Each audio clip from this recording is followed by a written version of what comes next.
Surprise দিতে গিয়ে নিজেরাই আজকে সারপ্রাইজ হয়ে গেছে। হ্যালো ফ্রেন্ডস, তোমরা সবাই কেমন আছো? আশা করি তোমরা সবাই ভালো আছো। আমিও ভালো আছি। আমি সুমা আবারও চলে এসেছি একটা নতুন ভিডিও নিয়ে। তো ভিডিওটা তোমরা সম্পূর্ণ দেখো, তাহলে কিন্তু অবশ্যই বুঝতে পারবে। যদি কারোর বাড়ি না বলে যাওয়া হয় আর সেই বাড়ি গিয়ে দেখা হয়, তাদের রিয়াকশনটা কেমন লাগে বলো তো? খুব ভালো। আমার তো খুব ভালো লাগছিল, কারণ এদের রিয়াকশনটা সেই ছিল।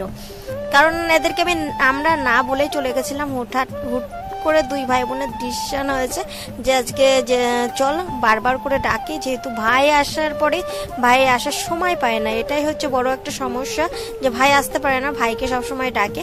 আর বোনের বাড়ি কাছেই, বোনের বাড়ি বেশি একটা দূর না, বোনের বাড়ি হচ্ছে গোবরডাঙ্গা। কিন্তু ওখানে জল হয়ে যাওয়ার কারণে একটু সমস্যা হয়, অটোতে যেতে হয়। আর টাইম ছাড়া অটো ছাড়ে না। এদিকে সন্ধ্যার মধ্যে আবার অটোতে যদি না পাও শেষ অটো, তাহলে তুমি আবার আসতে পারবে না।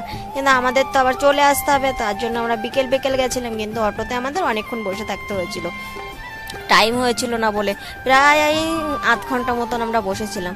তারপরে দেখো অবশেষে কিন্তু আমরা চলে আসি। আর এই দিক থেকে যে শাশুড়ি বৌমা দুজনে চলে আসছে, আর এই দিক থেকে পাপাকে দেখে ডাক দেওয়ার পরপরই পাপা কিন্তু চলে এসেছিল। মামাকে দেখে প্রচুর পরিমাণে খুশি, এদিকে বোনও খুশি। আর এইদিকে বোনাই আজকে বাড়িতে ছিল না, বোনাই গেছিল কাজে। আর এইদিকে আমরা থাকার মতন কোনো পরিস্থিতি তো আমাদের ছিল না। আর এইদিকে তারপরে আমরা চলে আসি ঘরে এসে এইদিকে বোন কিছু জামা কাপড় দেখাচ্ছিল, সেগুলোই দেখছিলাম, বোনের জামা কাপড়। আর এদিকে ওদের ভীষণ পরিমাণে সমস্যা, মানে প্রায় ওরা ভালো জামা কাপড় পরে বেরোতে পারে না, এতটা পরিমাণে জল, তো জলের জন্য খুবই পরিমাণে সমস্যা হয় ওদের। আর পাপাকে স্কুলে দিতে যায়, যে কারণে ওর একটু সমস্যাটা বেশি হয়। 2-4বার প্রায় যাওয়া আসা পরে ওই জলের মধ্যে দিয়ে। তার জন্য দেখো এদিকে সেটা নিয়ে আমাদের সাথে কথা হচ্ছিল, সবার মধ্যে একটা হাসাহাসি হচ্ছিল। আর এইদিকে সবাই মিলে এক জায়গায় বসলে, আর এইদিকে পাপা তো প্রচুর পরিমাণে দুষ্টুমি করেই থাকে। পাপার দুষ্টুমি আর শেষ নেই। পাপাকে নিয়ে মানে একেবারে নাজেহাল অবস্থা। তো তোমাদেরকে পরে একটা গল্প শেয়ার করব। মাঝে মধ্যে আমার পাপা পুরো অস্পষ্ট কথা বলতে পারে না, তো সেটাই তোমাদেরকে একটু শোনাবো, দেখবে তোমাদেরও খুব ভালো লাগবে। আমার তো খুব ভালো লাগে পাপার কথাগুলো, মাঝে মধ্যে খুব ভালো লাগে।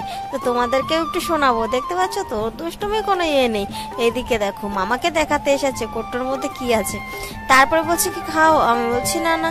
তারপরে বলছি পাপা তোমাদের বাড়িতে কি কি খাবার আছে, একটু নিয়ে আসো না, দেখি আমরা খাই। বলছে না কিছুই নেই আমাদের বাড়িতে। বুঝতে পারছো তো কত বড় হয়ে গেছে আমার পাপাটা। তো এই ভিডিওটা তোমরা কিন্তু সম্পূর্ণ দেখো, সম্পূর্ণ দেখলে বুঝতে পারবে। আর এদিকে দেখো একটু সন্ধ্যা হতে না হতে 7টার মধ্যে অটো ধরতে হবে। তার জন্য দেখো এদিকে একটু ম্যাগি বলছি, পাস্তা খেয়ে আমরা বেরিয়ে পড়েছি। আর এইদিকে ভাই আবার এটা নিয়ে গেছিলো, এই ভাই আর পাপা দুজনে মিলে এবার তো দুষ্টুমি চালু। এই যে মামা ভাগ্নেতে এক জায়গায় হলে যেটা হয়। ভালো লাগলে প্লিজ লাইক কমেন্ট শেয়ার এবং সাবস্ক্রাইব করে দিও সবাইকে। টাটা।